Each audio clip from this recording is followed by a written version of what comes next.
Welcome to Designer Discussions with Jason, Maria, and Miriam. Today, Maria is going to talk to us about how to break up with social media.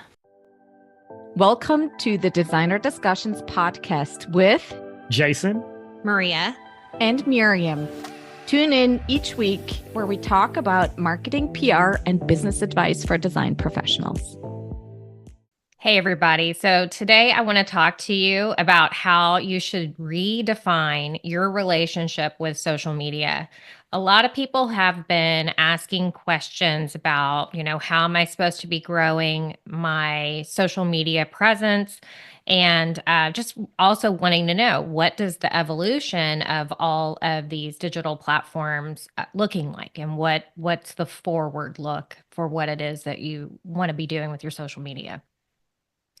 So, first thing we want to do is ask the question, why?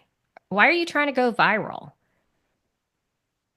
So, if you think about that for a little bit, why were you hoping to become a viral sensation on social media? When you think about how the algorithm works, if you post a really good video and it does all of the things it's supposed to do, it's going to go to New York, it's going to go to Chicago, it's going to go to LA, it's going to go to Houston. And if you are not servicing those bases of people, those big viewer numbers that you're going to have on your social media is not necessarily means doesn't necessarily mean more work. Yes, the numbers are vanity metrics, just to kind of do like what Miriam always tells us to do with our PR, is to get a social proof network that says you are really valuable and we really like what you do. So, but I think a lot of people want to do social media for other reasons. And I think we need to understand what those are and if that really applies to you. And so, one of the things that I think a lot of people think, if they can get on social media and get a large following, is that maybe a TV show will reach out to you, or a magazine might reach out to you to publish you, or you maybe just get that next better client.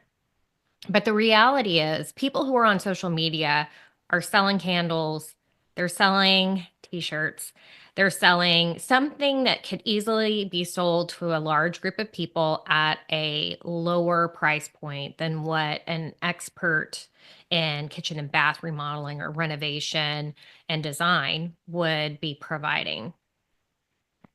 And so, is that really important to you?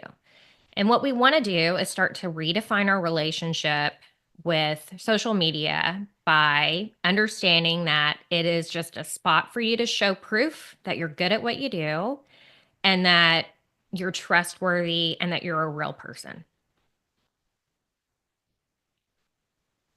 So, once again, asking yourself more compelling questions, better questions. And when you ask yourself a better question, the question would be, what shows up when someone on the internet is looking for your service? And what is that pattern and what does that look like? And Jason's going to dive more into this for you in our next episode. But what does that look like, right? First, they're going to click on your website. They are going to they're immediately going to get a view of what your Google business listing or Google business profile. Which one is it, Jason? You always have to correct me on this one. Google Business Profile, Google business GBP. profile. So your Google business profile, you're already going to get a preview of that, what the reviews are, and maybe some pictures from your clients showing up. Then they will probably end up on your Instagram or Facebook page via a link on your website or possibly in that Google search. And so now, really what your social media presence is an awareness campaign. And what we want people to lean more into is understanding it's about awareness and not about a popularity contest. A couple of years ago, everybody was like, oh my God, there's all these people on here and they are asking me for all of this free interior design advice. And we would say things like, well, just tell them to sign up for your email newsletter, and then you would answer those questions. It was like we were using it as a way to funnel people into a more controlled environment of what you had control over. But it became a headache. And honestly, most interior designers 3 years ago were like, oh my God, this is like a full time job, or I'm having to pay someone to do it for me. And, I'm posting pictures of me out having a cocktail at dinner and pictures of my food. And all of that kind of stuff doesn't isn't valid anymore. It's not about frequency of posting and understanding your caliber of taste, unless you are like a tastemaker for your area and you're known for lots of different advice for like a higher profile demographic. So, do you still need your social media?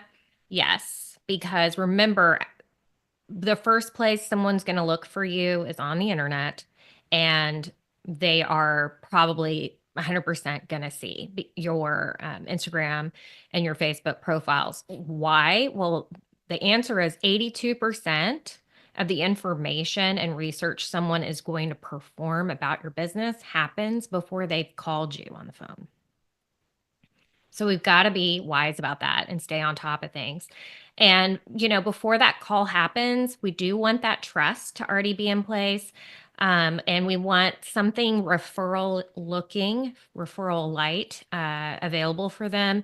And we want you to have that extra professional face, more so than what that previous social platform style was that we were doing in the past. So your ability to create a referral is something you can actively do for your business through posting reviews or comments from your clients in your social media feed and like Google Business Profile, because that is where, just like, think about all the research Amazon did on how to do sales. So if you think about what an Amazon sales page looks like, it's pictures of the product, a description of what that product is going to do or how you would use it. It's going to have immediate reviews, because that's the second thing you look for is, does it actually do what it says? And then you have like take action, right? So those are the three things that we are all accustomed to, we are all using, and we are also wanting to understand that that applies to our businesses too, because of how audience and awareness acts. So if you have a strategy, all that means is that you are operating within a plan. And so all you should be concerned about is who's your audience and why are you posting it? And we believe that your social media grid should look like something like media placements, professional photos, some type of before and after, what a glimpse of your work process looks like, a testimonial, pictures of your team so they know they have experts above and beyond one person to interact with. You can always reflect back on a project you did and talk about how great it was and include a testimonial about it. And, then if you want to add in something more personal, you can, but you really don't need to go outside of that basic plan. And one of the things that I want everybody to lean back into is the tried and true way of getting what you're looking for. So if you were hoping that a TV show program was going to reach out to you, or you were hoping a magazine was going to reach out to you, what we want you to do is realize that that's your job and that you do the reaching out, and you show that you are an easy person to work with and you make good content. And you want to do that through a PR strategy and not through extra work in social media, because that's just basically throwing ideas out into a universe where no one hears or sees it. And it's just extra work when your local TV cable news network that does kind of like a midday show where it'll include something that's about lifestyle, would actually really love to hear you and get your content. And most people aren't interested in pushing for a TV placement. So I don't know why, but it's the whole thing about being found feels more validating than being the person who seeks that opportunity. But the reality is the people who seek the opportunity do get the opportunities. And Jason, we have a statistic on actually how many people, what your reach is on social media at this time. Would you mind sharing that with us? This is accurate as of April the 8th, 2025. Facebook average reach is 2.2%. So if you were to reach out to 100 people, or if you were to post and you had 100 people that were following you, only 2 people will see your posts. On Instagram, that's actually 9.4%. So that's the same thing. If you end out a post and you had 100 that were following you, only 9 would see your posts. On LinkedIn is 5.3%, and on Twitter, 3.6%. It's all about adding money if you want to have everybody see your post. Correct.